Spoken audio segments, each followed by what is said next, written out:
Hi everyone, this is a quick video to show you how you can play Nox Archaist using the Nox Archaist Companion on Windows 10 and above. There's a few reasons you might want to do that, one of them being that Nox Archaist Companion has a feature to make text more legible, and it also has um, functionality like faster speeds, the ability to look for profiles, and more advanced stuff that I can get into later. But let's start right now and show you how you can do that. So the default application to run Nox Archaist on Steam and on GOG is the emulator called MicroM8. When you launch the game, it's going to launch the MicroM8 emulator. So that's not the one we're going to be using. Instead, we're going to be using something called Nox Archaist Companion. So let's go on Google and let's search for Nox Archaist Companion. And the first hit is this guy. It's on GitHub. You go there and you click on the latest release right there, and you select the zip file. When you click on it, it's going to download. I downloaded it already and I put it on my desktop, and it's right here on my desktop. Then you right click and you extract all, and now you've extracted the zip file into the Nox Companion. Here it's 2.2.1. It might be a later version for you, but that's basically what it is. So this is the application itself, and when you open it, you will see this. And this is the program that you're going to run by double clicking on it. But before you do that, this program is not the game. It's the emulator environment that will be running the game, because the game itself is an Apple II game. And when you're running it on Windows, you need an emulator, and that's what you've been running Micro M8 on Steam. So what we want to do is to now copy the game over to this Nox Companion folder. To do that, we just go on the settings of Nox Archaist, manage, and browse local files. Here now we have the local files directory, and what you want is the HDV file. You're probably going to have something called Nox Archaist HDV.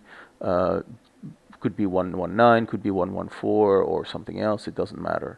You're going to take that file and move it over, or copy it over, sorry, to the Nox Companion directory. So now we've copied it over to Nox Companion directory. This is the full game. By the way, if you, and I strongly encourage you to do it, want to back it up, copy just this HDV file somewhere safe as many times as you want. And so if you ever corrupt your save games or make a mistake and write over your saved games and you want to roll back, you just move that file over and you just run this game, this version of the game, and it's going to be running. So now what I want to do is to double click the companion, and it's on Windows 11 here, so I'm just going to say run anyway, and it launches, but it's asking you for the location of the hard drive, the HDV file. And so I just select my HDV file and I say open. And now all of a sudden you have Nox Archaist running on a different emulator, a different environment. So what can this guy do? Well, this guy can do a bunch of things that Micro M8 can't do. So let's get to the main screen here, and let me show you. First of all, you can expand it the size that you want. So let's say we've expanded it about this much. And second, you have easily accessible menus. So the first one that we're going to look at is the emulator menu itself. the file menu just as an exit. So first is the speed. You can play at many different speeds, and you can toggle them with Alt 1, 2, 3, 4, 5, and Alt 0. Alt 0 is the fastest speed, and I don't recommend playing at Alt 0 unless you really know what you're doing. But if you want to play at slightly faster speeds, that's cool. The music is going to be faster though, so you could play at 2x or 4x speeds. Those are pretty cool. They're really nice when you already know the game a little bit and you're okay with playing music at faster speeds. So let's say we're playing at 4x speed right now, but some people have been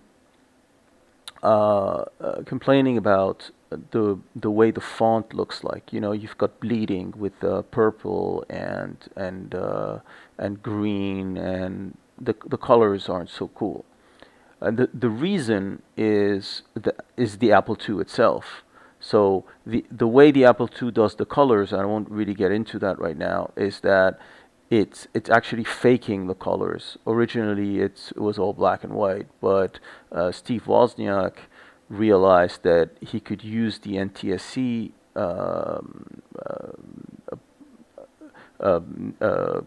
scheme to get some colors on the screen of the Apple II, and that's how he got those running. But the problem with that is that in certain cases, like for example, when you see the U here, there is some bleeding between the two black lines, and that's just an artifact of the Apple II itself.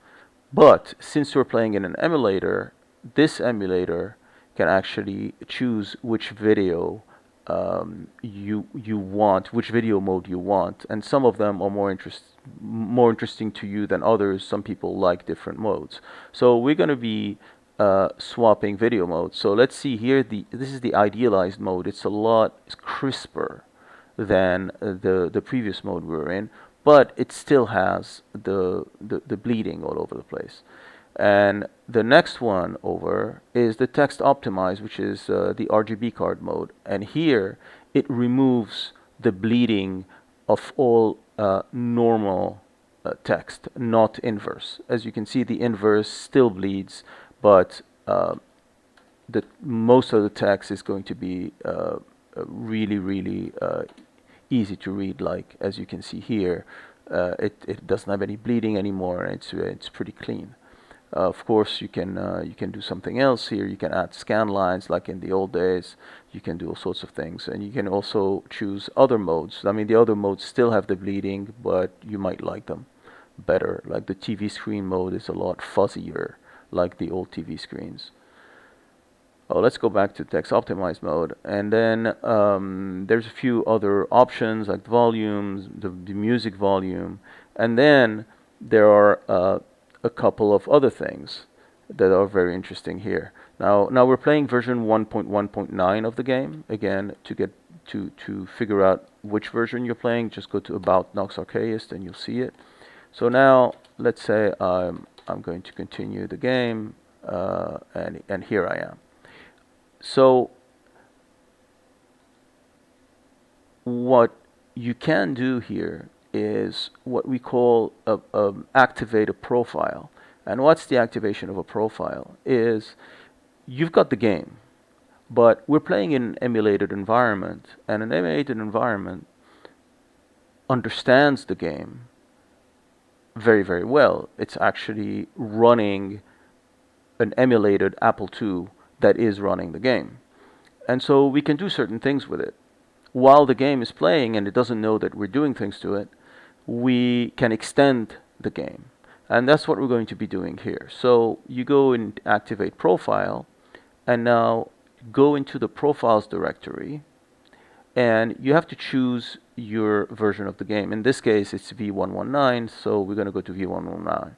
And here we can decide to see which profile we want to use.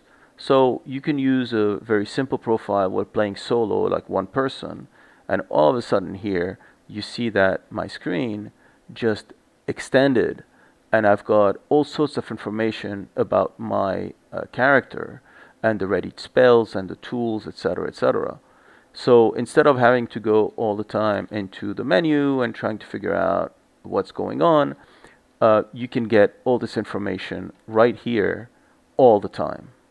And that's what those profiles are about. One more thing that is pretty advanced is that if you own the application Grid Cartographer, which is also on Steam, and it's a paying app,